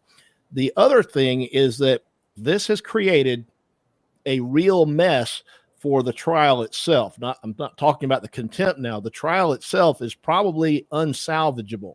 It's probably to the point now that the judge has had this one-sided hearing that was conducted with the prosecutor and with a witness, and he's not even going to release the transcript so that these lawyers can prepare to cross-examine this witness. If the judge is threatening the witness, as was alleged, threatening him with putting him in jail if he takes the fifth, that's legitimate things to cross-examine the witness about. It's what we call Brady material. It's exculpatory. There's a constitutional right to it. And I think the judge has just compounded error after error after error here. And on top of that, he might have ended his judicial career. If the Judicial Qualifications Commission thinks that this was improper ex parte communications are the things that can cost judges their jobs. He got called out. He got called out for having an ex parte. He won't tell. It has to be something that is bad. Otherwise, he would hand over the transcript now. That's what he should do. That's how you clear this issue. If there is no problem with the ex parte communication, by him denying the defendants the transcript, what that tells me is that there's something therein that he does not want them to have, which is the reason why you don't have ex parte communication, period. There are only so many reasons why there would be something in that transcript that he wouldn't want the defense to hear. Like the only one that is defensible, and I use that term very loosely, would be if it was a security concern. And aside from that, it's got to be somebody misbehaving. It's got to be like the premise behind the ex parte communications in the first place would be challengeable. And I think that he wants to keep that from happening until after the trial is over so that he could go on and do other things with his life. And he wants to get the conviction, I think, now. And then everybody else could deal with what happens afterwards. Maybe he retires. Maybe he's just done. Well, I want to go into the canons of judicial conduct. But before I do that, I want to welcome, if you're just joining us, there's 4,000 people in here live. I think that's great. Welcome to Inside the Law. This is where we take you inside the real criminal justice system. We look at cases that are currently in the news so we can bring you the real thing, not the criminal justice system that you might think you have from watching TV or watching the news. But this is the good, the bad, and sometimes the very ugly. So thanks for being here. And if you like the content, please hit the like button. There's links in the show description for other ways to support the channel, but welcome to all of you. And thank you so much. We've been talking about this contempt hearing in the Young Thug prosecution of Fannie Willis's office. She's prosecuting Atlanta rapper Young Thug. And today Judge Glanville threw his lawyer, Brian Steele, in the clink before he decided to let him out so he can, I think, appeal. He doesn't have to go into jail just yet. But this is all about what we call an ex parte communication. So let's take a look at the canons of judicial conduct here in Georgia. I pulled this off of the website for let's see, this is the Judicial Qualifications Commission. That's the state agency that polices judges and can throw them off the bench. But in any event, Rule 2.9, it says judges shall not initiate, permit, or consider ex parte, that means one-sided communications, or consider other communications made to them outside the presence of the parties or their lawyers concerning a pending proceeding or impending matter subject to the following exceptions. And there's one here that says there's an exception where you can one party can talk to the judge about possibly scheduling something or for something purely administrative or for emergencies that do not deal with substantive matters or issues on the merits. And I'm going to tell you something. If you're talking to a witness who's already begun his testimony and you're talking to him in chambers with only the prosecutor, that's not covered by this exception. The next exception says judges may obtain the advice of disinterested experts on the law. That's not what was going on here. Judges may consult with court staff and court officials whose functions are to aid in carrying out adjudicative responsibilities. That's not what was going on here. But even that says provided the judge make reasonable efforts to avoid receiving factual information that's not part of the record. And so that doesn't apply. 4 says the judges may, with consent of the parties, confer separately with the parties or their lawyers in an effort to mediate or settle something. That's not what's going on here. And it says judges may initiate, permit, or consider ex parte communications when authorized by law to do so, such as when issuing a temporary protective order, arrest warrants, or search warrants. That's not what's going on here. We're not talking about a therapeutic problem solving or accountability court. That's not happening here. So this says if a judge inadvertently receives an unauthorized ex parte, they shall immediately make a provision to notify the parties of it. In this case, Brian Steele found out about this, I guess, from some other source, not from the judge. None of these exceptions, guys, these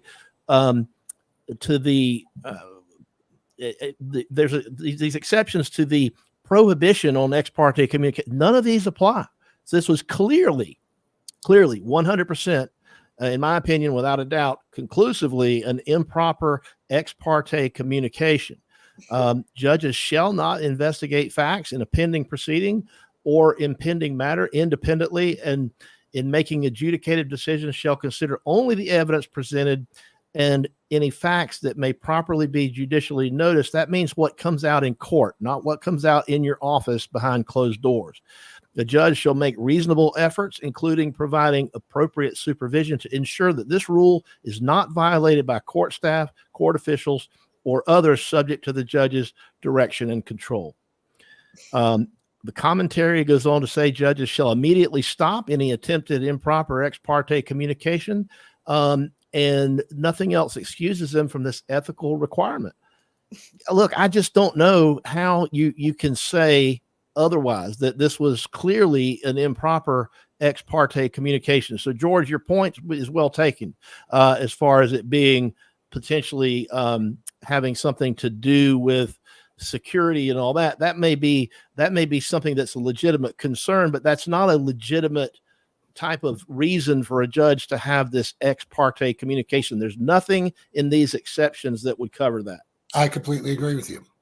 And that's why I'm thinking that the judge kind of knows he's screwed and is going through the motions, literally and figuratively, because he wants to get to the end. It's why he didn't let Steele off the hook here, because it doesn't matter. Like, at least for him, he knows he's going to get reversed on appeal, so he doesn't care anymore. I thought it was interesting that he was asking the state to find Kayla Bumpus, which he didn't end up finding before he closed the hearing today. But what was that going to be about? I think he was going to grill her, like, hey, did you tell Steele this? And because if she I said think yes, you're the only one who did. Yeah, because I'm the only one who's disinterested. That's the problem. Kayla Bumpus is the lawyer for the witness who was presumably the other person in the room when the judge had this ex parte communication. Yeah, I mean, the state should have told them. The judge should have told them. But I mean, Woody could have. Woody could have walked up to him in a hallway. I was going to say it would have been funnier if Brian Steele just blamed Adrian. It's like, Adrian told me. Well, I don't know look, what would have happened. did you guys notice that all the way through the end of the proceedings today, Brian Steele, listen, he never stopped being a professional advocate for his client. Even when his rear end was about to be thrown in jail, he never stopped being an advocate for his client. And to me, look, that's admirable. That's what you want in a lawyer, to be honest with you. Yeah, Steele's the best now. Like, that's it. All right, look, guys. That was fun. You folks in the chat have just been fantastic tonight. We've been at it 2 hours here.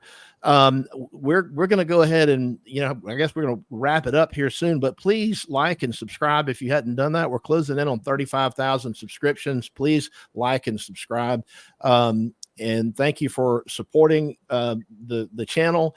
George, thank you for coming for the first time inside the law. I hope you'll come back. And where can folks find you if they're looking for you other than the Rolling Stones, the Guardian, and the Atlanta Objective? So look for me at the Atlanta Objective if you want stuff on this right now.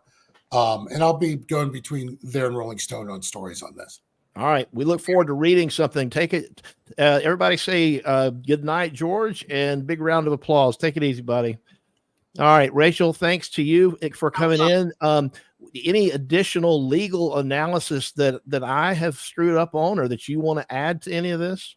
No, I've said this before. I do believe that there are certain rules of professional conduct that need to be part of like a pledge of allegiance that happen at the beginning of every day. Judge Glanville does the admonitions to the jury, how they're supposed to go home and not do whatever they're not supposed to do. At the beginning of every day, the prosecutor should have to stand up and announce their ethical responsibilities, as should the judge, to remind them of what they're doing there, since they seem to have forgotten.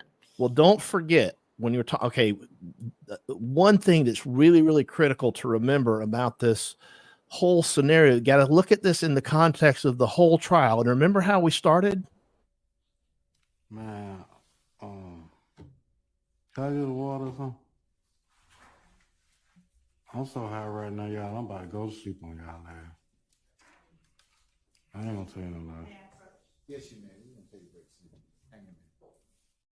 Yeah, so this was, we play this sometimes here inside the law because, we think it's kind of funny, and it kind of is, but in the context of what we saw today, it's relevant because when you have a witness, this trial, folks, in case you're new here, this was one of the first witnesses called, and this was a state's witness who showed up, and he says he's so high, he's about to fall asleep, and can he have some water? And this is, you're talking about contemptuous. This is contempt of court. This is the kind of thing that you can be thrown in jail for summarily, right? For contempt of court. Because when people's lives are on the line and their freedom, you want witnesses who are sober and can come to court and accurately recollect, what it is they're supposed to be saying about the defendants. But in this case, the judge doesn't do a thing. He does nothing when somebody shows up and says they're so high, they're about to fall asleep. And yet today, when a lawyer is simply advocating for his client, he gets thrown in jail. Rachel, I don't understand. No, I mean, again, the whole, what he did today was doubling down on a mistake that he made because he got caught. Somebody accused him of something, and instead of addressing what he had been accused of, he decided to then point the finger at somebody else to try to figure out who told you this. Well, it doesn't matter who told me it. It's real, isn't it? And now what? What are you going to do about that? So he's in big trouble. And I respected him for a long time. What's happened during this trial is I've lost a great deal of respect for him. Rachel, what's your projection on how long it's going to be before the Court of Appeals weighs in on what we saw here today? By Friday.